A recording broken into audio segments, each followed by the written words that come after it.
Milutin, good day. So para makapag-join kayo dito sa Navacoin and Navadaw is kailangan nyo lang po mag-download ng Sipal apps. Makikita nyo po ito sa inyong Google Play Store po. I-type nyo lang po yung Sipal and then click download.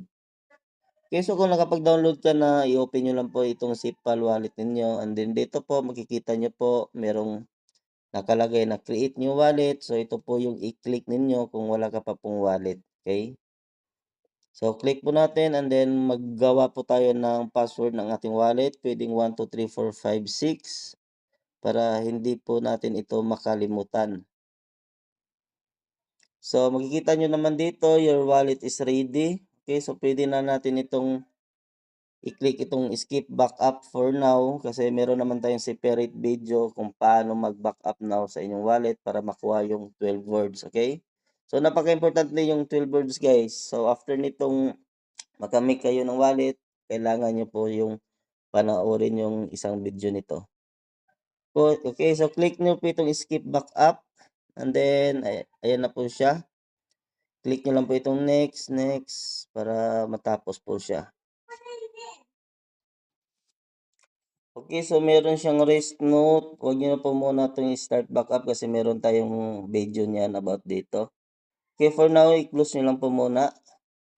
Ayan, so ito na po yung na-create ninyo na wallet and then makikita nyo Polygon pa po yung available. Kailangan natin ipalabas yung DAI. Okay?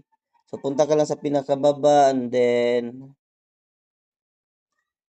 i-close nyo po itong itong merong X sa pinakababa, i-close nyo po yan para ayan, para lumabas po itong manage coin. So i-click nyo po itong manage coin and then dito sa enter token, i-type nyo lang po yung DAI, DEI. Then antayin lang mag-loading and then punta ka sa scroll down mo lang konti. Ayan po.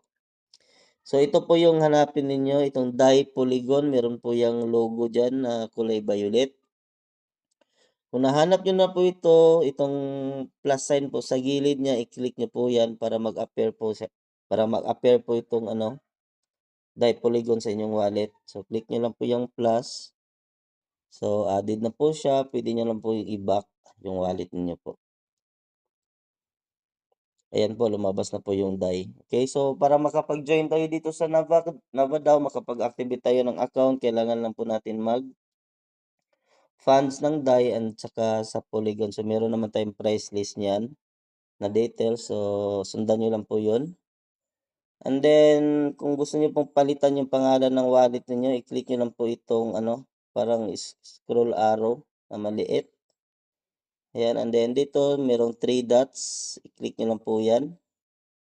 Tapos click nyo lang po ito. Ayan, para ma-edit nyo po yung pangalan ng inyong wallet.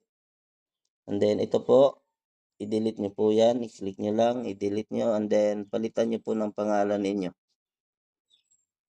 Ayan, so napalitan na po siya. Back na po natin. Ayan, so nakapangalan na po sa inyo yung wallet.